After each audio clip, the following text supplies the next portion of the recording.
Ang pamasahe. Excuse me, sir. Sir, tatapusin ko lang please. Tatapusin ko lang po ito. Malapit na po. Tumayo siya at umupo sa harap ko. Sinimulan niyang tanggalin ang butones ng t-shirt ko hanggang sa tuluyan niya. Sir, I'll just finish this please. Yeah, for a while. Let me remind you, sir, that this hearing is not questioning the issuance of warrant. Yes, I'll just finish this. It has a direct connection. Please, let me finish. Yeah. But If I may, Your Honor, I think Please, that, please, tatapusin ko lang. You will have that your is time. sub judice, You will have your Your Honor. time. Sub judice, that goes into the very merits of the You case. will have your time, Atty. Corion. Yes, I know that, This is Your part Honor. of But the that is transcript of the improper, Your Senate. Honor. That is improper. order. This is my speech. You Yeah, cannot yeah. tell me what is improper. Yeah, This is my right. order. Dinepensahan ni Internal and Local Government Secretary Ben-Hur Abalos ang Philippine National Police sa ginawang pagsisilbi ng warrant of arrest laban kay Pastor Apollo Quiboloy sa pagpapatuloy ng pagdinig ng Senado hinggil sa umano'y excessive force ng PNP sa premises ng Kingdom of Jesus Christ, KOJC. Nang ihain ang arrest warrant kay Quiboloy, sinabi ni Abalos na ginagawa lamang ng mga pulis ang kanilang trabaho. Ginagalang ko ang kaniyang Apollo Quiboloy relihiyon, ang kaniyang pagkatao. Pero sana maunawaan po ninyo na trabaho namin ito, aniya. Iginiit niya rin na hindi siya nagsulisit sa alok na 10 milyong reward para sa sinumang makakahanap kay Quiboloy. Ikaklaro ko lang po, yun pong reward na sinasabi, ito po ay inaalok. Hindi po ako nagsulisit nito. Never po akong nagsulisit. Never ko pong nahawakan ng pera.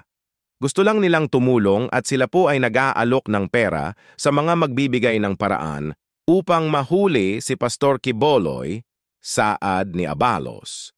Nahaharap ang pastor sa kasong qualified human trafficking, child abuse, at sexual abuse. Mr. Chair, si Atty. Torion sa sinabi ko. Hindi ko sinasabing guilty ang kanyang kliyente. Klaro naman ang sinabi ko. He is deemed to be innocent until his guilt is proven. At ito po'y nasa korte ngayon. Kaya nga sinabi ko, mas mabuti sumuko na siya, magpakita na siya, at siya rin nagsasabi, nasa hearing ito para maklaro lahat. Because these are very serious allegations. And it's already people of the Philippines may warrant, hindi ba, Atty. Torion? May warrant. Oh, Sir, may warrant. please, order. Please, walang personal na confrontation dito. Please address all your statements to the chairman. Lahat ng sabihin ninyo, i-address nyo sa chairman and not to each other. If I may, Your Honor. If I may. Yes. The problem with the statements of Secretary Abalos, he being a lawyer, is that he quoted verbatim the allegations in the affidavit complaint, which is now actually on trial before two courts, Your Honor. So that is clearly improper because the issue in this case is not the validity, the truthfulness, veracity of the contents of the affidavit complaint. What we are talking here is whether or not the use of force employed by the PNP in the service of such warrant was excessive. So therefore, to quote verbatim the allegations in the affidavit complaint, I think Attorney Abalos knows that it is improper in a Senate proceeding. That is proper during the trial of the case, Your Honor. And that is also unfair on the part of Pastor Apollo Quiboloy, who cannot actually also state his portion. The fact that even the date, September 1 of 2014, was not even the tribute to the king. It was actually August 29, 2014. And that in itself is untruthful. And the fact that she was allegedly forced, we could not say here that her father was in fact present during that time. And she did not even report that to his father or to her father, Your Honor. All of these matters, Your Honor, the merits of the case, specifically the actual allegations in the affidavit complaint, should not be stated because those are uncalled for and are not covered by the investigation in of the Senate, Your Honor. That is Mr. Chair, may I comment? ordinary rules of fairness. No. Let him finish. I will just Secretary Abalos, let him finish. You have your time. Ordinary rules of fairness and decency require that, Your Honor. Mr. Chair, may I? Okay, you can respond, Secretary Abalos. Mr. Chair, sana nakikinig lang siya, no? I mean, lahat naman tayo may tenga at naka-record to. Klarong-klaro sinabi ko, hindi ko sinight yung nasa kaso. Ang sinight ko yung dito sa Senado mismo. Dito yung hearing ni Senator Ontiveros ang sinight ko. Kaya nga yung sinasabi niya akusasyon, sana sumuko na. Sabihin mo sa kliyente mo, sumuko na, Mr. Chair.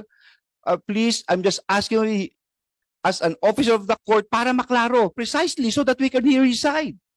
With due respect, Before you respond, Attorney Torion, I would like to say na yung sinasabi ninyo is you may claim it as relevant to the issue at hand, but it is not germane to the investigation that we are conducting right now. So it has already been recorded in the Senate hearings. So I think there's no use of for this investigation. It's not germane already. Mr. Chair, Yes, go ahead. if I might finish kasi hindi ko pinatapos kaya hindi pa ako tapos kanina. Tatapusin ko lang. Pabayaan yung tapusin ko bakit ito may relasyon. Okay? Okay, go ahead. Bakit ito may relasyon? Klarong-klaro na huminto ang investigasyon. Huminto ang kaso. Sinasabi ni Atty. Torion ng side ng kliyente niya, hindi tuloy masabi. Huminto ang investigasyon sa Senado. Huminto sa RTC Pasig, RTC Davao. Nakakagulo ngayon ng pulis para hanapin siya. Hanggang ngayon, hinahanap po siya. Ngayon, hinahanap ito, sasabihin natin, excessive force, lahat po ginagamit. Masisisi ang pulis. Pero, dinidian ng pulis, hanapin si Pastor Kibuloy, hanapin siya. My dear friends, Mr. Chair, this has a direct correlation. Bakit? Because ang akusasyon na binasa ko calls for a direct answer. Totoo ba ito, Pastor, o hindi? Kung totoo, sige. Inosente ka. Pero kung ito hindi totoo, bilang ama, hindi dapat mangyari kung sino mang anak niya nangyari ito. Hindi dapat mangyari ito maski sa kapatid niya. Yun lang ho, hustisya lang. Dapat malaman natin ang totoo dito. Pero kailangan gawin nila ang trabaho nila, ang mag-serve ng warrant of arrest. Ano ba sinaserve nila rito? 3 bagay po. Number 1, ito po ay galing mismo sa Davao Court, Branch 12 at sa Pasig RTC Branch 159. Sa mga nakikinig po, kung ikaw ay magkakaso, kunyari kaming dalawa ni Attorney Bascuna, Abalos versus Bascuna. Maghihiring kami sa piskalya. At kung matalo si Bascuna, ang kalaban niya na ay ang people of the Philippines. Ang kalaban niya na ang mamamayan ng Pilipinas. Yun na po ang nangyari rito. Sa RTC, tapos na po ito, umantong na sa people of the Philippines versus Pastor Kibuloy. At nag-issue ng warrant of arrest for child abuse. No? Ito ay ang sexual na, ito ay pag-aabuso sa mga bata. No? Ng criminal case number RDBO 24-01439 ng Davao Branch. And another warrant for sexual abuse. No? Ito po ay sexual na pagsasamantala. No? Dito rin po sa Davao. At sumunod ay ang Pasig RTC. Nag-issue na rin ng warrant of arrest for trafficking in persons. No? Ito yung qualified trafficking under Section 4 and 6, anti-trafficking. No bail po ito. No? No bail po ito. Matindi ito. At bukod dito sa mga warrant na ito, I would also like to point out, meron din itong sa Amerika, may kaso rin ito. Conspiracy to engage in sex trafficking by force, fraud, and coercion. Pakikipagsabuatan upang isagawa ang sex trafficking sa pamamagitan ng pwersa, panloloko, pamimilit, pati na rin ang money laundering. No? Pero lahat po ito ay alleged. Hindi ko sinasabing guilty si Pastor Kibuloy, hindi po. No? He is deemed to be innocent until his guilt is proven. That is why may proseso tayo rito. Hinahanap siya ngayon para siya ay tumayo sa hukuman at sagutin ang mga akusasyon na ito. Yun lang po ito. At hindi lamang yun, Mr. Chairperson. Meron din tayo ngayon na Senate warrant dito mismo sa Senado na inisyu noong March 19, 2024 ni Senator Risa, ang Committee on Women and Gender Equality. No? Ito po'y dahil yata sa kanyang, para dumalo siya sa mga hearing po rito. So 3 po ito.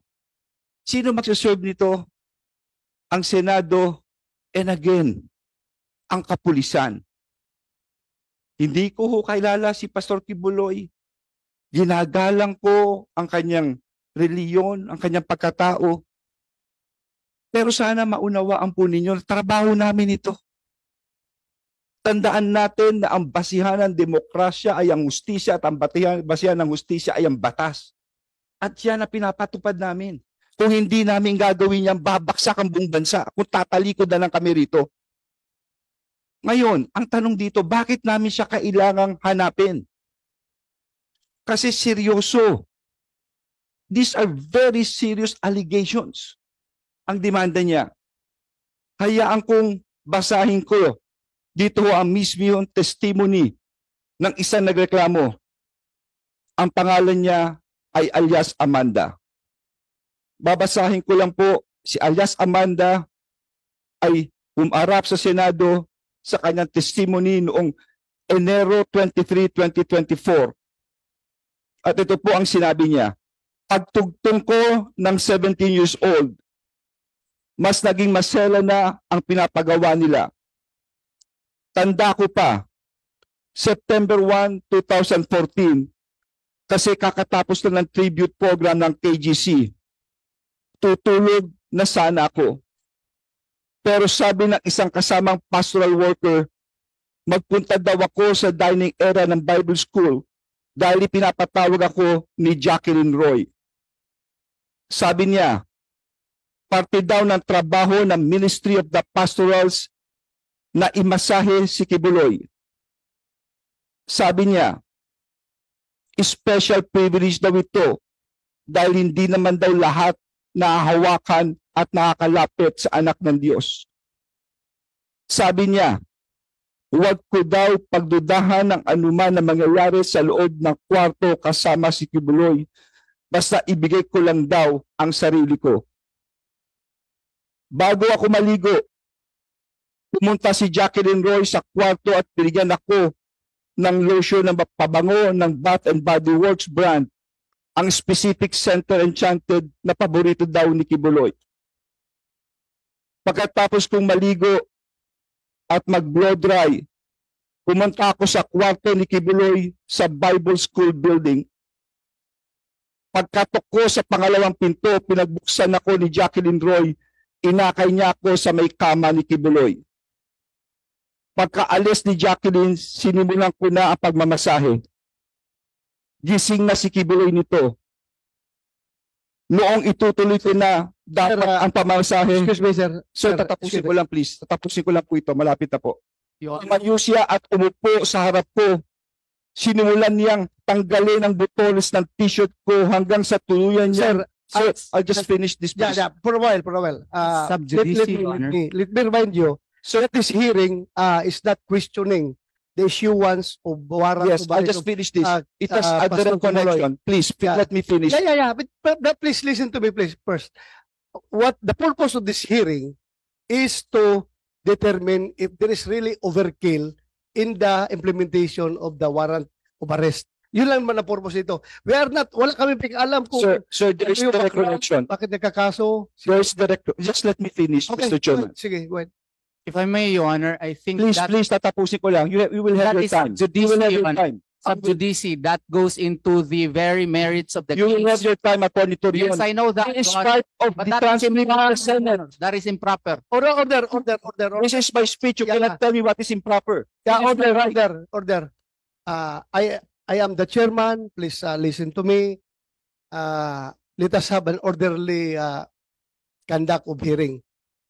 So please, sir, kaya kita sinabihan, the purpose of this hearing is to determine kung indeed merong overkill yung implementation ng warrant of arrest. We are not, hindi Sir. natin tinatakil dito kung anong background, bakit nagkakaroon. Sir, may No, direct wala. connection po, sir. Yes, Please alam let ko, me finish. going to connect. But I'm just reminding you, and I don't want to deprive you of your opening statement. You can continue, but pakinggan muna yung sinasabi ko na the very purpose of this is to determine if there is overkill. Thank That's you. all. Thank That's you, all. Mr. You can Chairman. continue.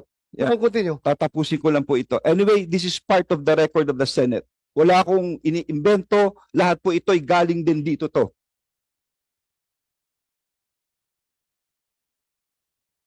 Noong itutuloy na dapat ang pagmamasahe, tumayo siya at umupo sa harap ko.